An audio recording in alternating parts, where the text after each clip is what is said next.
Not a whole lot to say. I think, you guys watched the same game I did. It was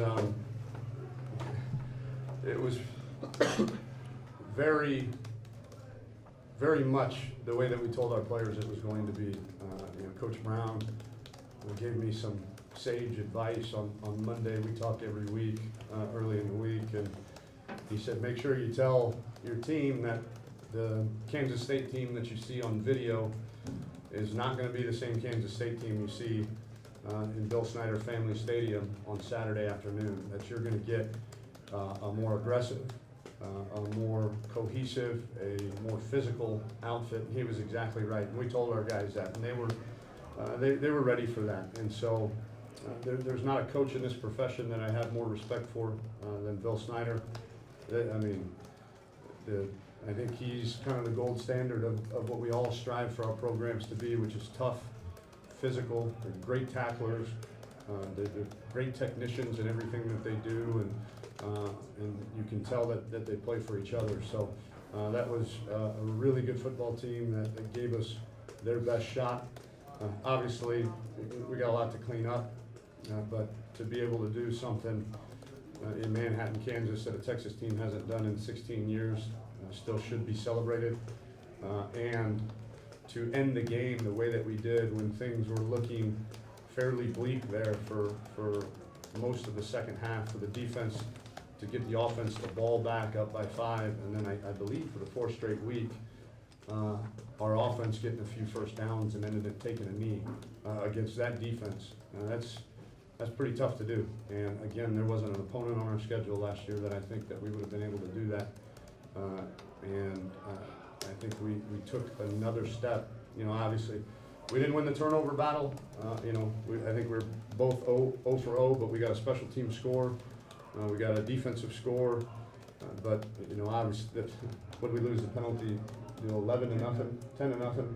Yeah, so we got to do a better job initiating contact on offense to draw the same kind of pass interference calls that teams were getting against us. So I've got to do a better job teaching that on how to draw flags because teams are getting really, really good at it. So we're going to have to do that. But you're not going to be, to come into Manhattan, Kansas, to lose the penalty battle, if you will, 11-0, to tie the turnover battle and still win the game in Manhattan against Kansas State and a Bill Snyder coach team. I think you can say that we took another step. And the really good thing is there's going to be a lot to teach off of, a lot that we've got to get better at. And we're excited to get back to work tomorrow. Tom, the last 9:55, your last 2 offensive drives, you leaned almost exclusively on Keontae.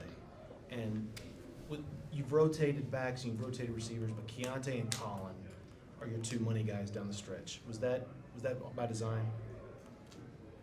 Well, Colin's going to play. Colin, again, I don't get to call the coverages. You make your best educated guess as to what coverage you anticipate based on your scouting report, and we certainly were trying to get Colin the ball on 3rd down. And then, we felt like Keontae was running well. He was breaking tackles. He was, and he's got a lot to clean up too in terms of, knowing when the fight's over and when to just, dive forward and not get tackled going straight up or go sideways. And so he's got a lot of work to do, but we felt like he was seeing the game and making the extra guy miss because when you're in those situations and everybody in the stadium knows you got to run the football, there's going to be extra guys, and felt like he was our best opportunity to make that guy miss. What were some of the things that the defense was slow to adjust to after they made the quarterback change? What were some of the what? The things that defense appeared to be slow to adjust to after the quarterback change after halftime. Well, I don't think it wasn't a slowness of adjustment. It was the kid was playing really good. The quarterback was, we had guys in position, and he, and I remember one out route that PJ had. He was right on the guy's hip, and he put it on the perfect shoulder. He eluded pressure well. So I don't think it was any slowness to adjustment. I think, their quarterback played really, really well. Coach, I got two for you. Can you give us a update on Tim Beck and how he's doing first? Yeah, I think he's doing really well. I don't know. I think it's okay to kind of tell everybody what was going on.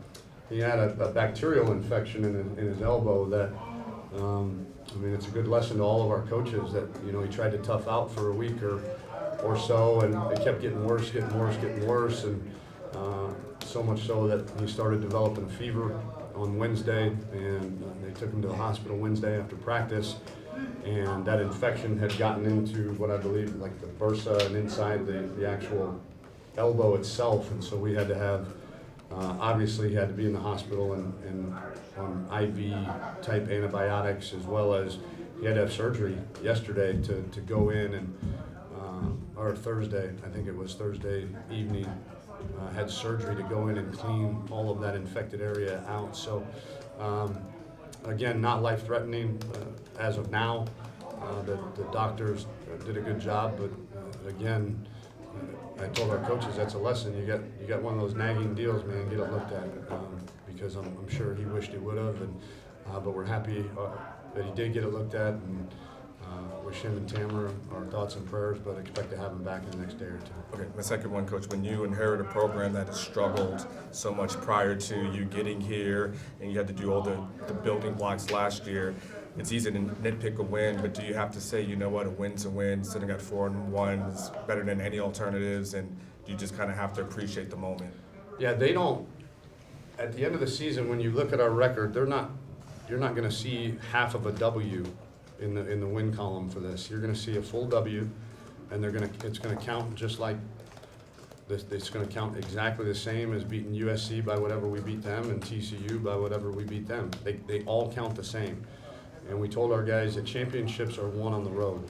And I mean, this is historically a ridiculously tough environment to play in for a lot of different reasons. Usually it's because Coach Snyder has his team really well coached, and their fans show up regardless of the record, and they make it very hostile. So yes, we're going to enjoy this one. We got a lot to learn, but to again take another step, which was finishing and winning a road game in such a hostile environment, I think was an important step. How much did your role change, if any, with Tim not available?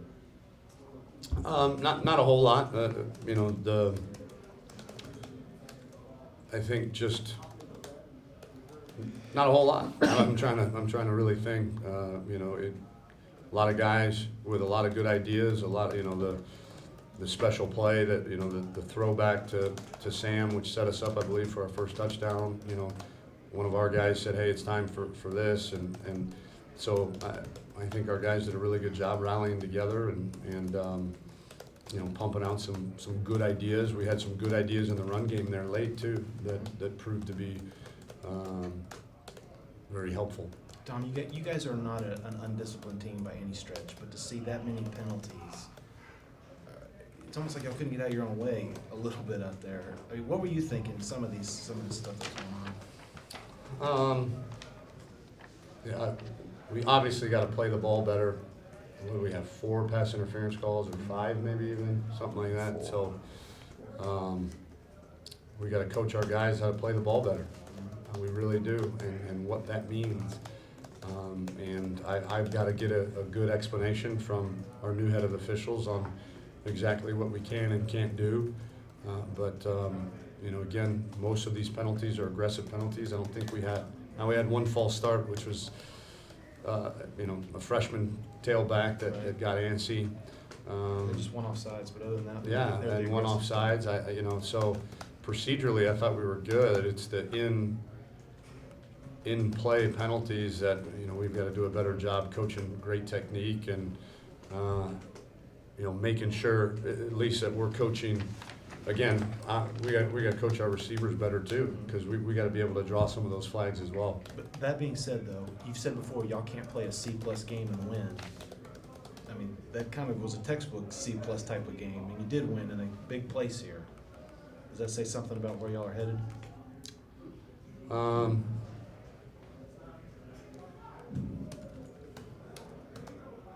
Yeah, It probably does. That's to take nothing away from Coach Snyder and the job that his team did. But we won ugly, I guess is a better way to put it. Yeah. But the key word in there is won. And, you know, they're all going to look pretty on Sunday morning when you wake up, and they're going to look pretty on the flight home. Like we've said before, the flight is shorter, the food tastes better, you get better sleep, you sleep in a little later when you win. And again, we did not play our best. We didn't. But we found a way to do so in critical times, which I think was important. Tom, you said earlier this week you weren't worried about Brecken because we've been asking about production. T.O. said it's going to come at some point. What were your thoughts on what he gave you specifically in the second half with the sacks and the big batted pass at the end? Yeah, he had a batted pass. I think he was the one that caused the safety, right? I think he had a sack. I thought him and Charles both had a really good game.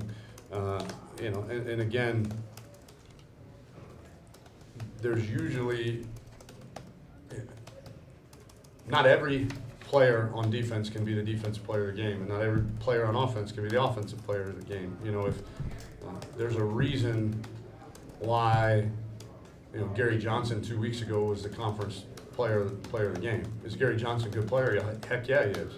But the guys up front were taking up a lot of blocks too, a lot of blocks. And you know, Anthony Wheeler had a great game against TCU, great game, because the guys in front of him were taking up blocks. And so when offenses decide to focus their attention on different guys, then the next guy that's getting maybe less attention, I know that sounds overly simplistic, but then that guy is expected to make a bunch of plays, and I think that's what Brecken did today. Tom, did you talk a little bit about Deshaun's punt return, and then after that, why did you guys decide to go with Brandon on returns? Brandon's our punt safe guy, and so with the lead and the field position, we were forced to be in punt safe the rest of the way, to rule out any threat of a fake, and to make sure that we had got a veteran back there making good decisions inside the 10-yard line.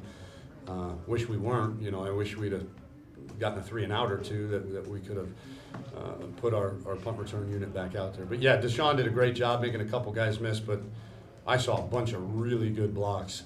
I know Josh Thompson's, Deshaun Jameson's really fast, and Josh Thompson, sucked him up and then got in front of him and threw a key block there. And I thought the rest of our guys, we challenged that unit, and we didn't think that we were playing real well through the first part of the season, and we challenged them, and they responded. Tom, Got time for 2 last ones, guys? preseason and off-season, you talked a lot about, finish, and over the last 4 weeks, y'all have done that. Is that just the biggest difference for you, looking from last year to this year, that this team is going out and, has that belief that it can put together these, clock-eating drives at 4 or 5 minutes in the fourth quarter? Yes. It is one of, if not the biggest differences, that this team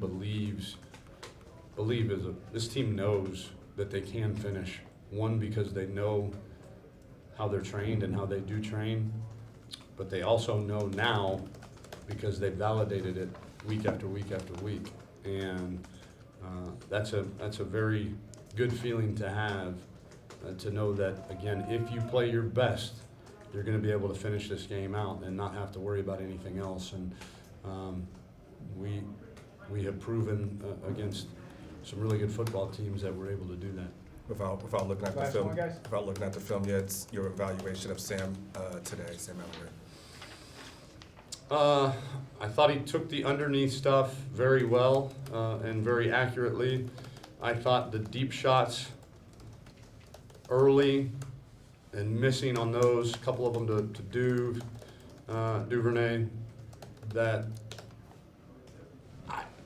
I take a little bit of the blame because we were playing really, really good defense early, and so I probably should have gone back to calling more of those to tell them, hey man, you're good, we're going to keep calling these plays. But then when I didn't, and we started kind of dinking and dunking them and relying on the run game here and there, then the couple times then in the second half when I thought he was a bit hesitant, but he didn't turn the ball over. His completion percentage was really high. We got to do, he made some big time plays on third down, threw for a touchdown. I think, other than I got that feeling in the middle of the game that we got a little, and I take a lot of the blame, that we got a little bit tentative on some of the deep balls, but he made some big time throws at opportune times, and he got the ball to our playmakers, especially. I think he developed today. There were 2 or 3 plays on third down where he checked the ball down either to the running back or a drag route or whatever, and let his playmakers go make plays. When they cover everything deep, check the ball down, let your guys make plays, and that was something we've been preaching for a while, and I thought he took a step in that area too. Thanks, guys. Thank you.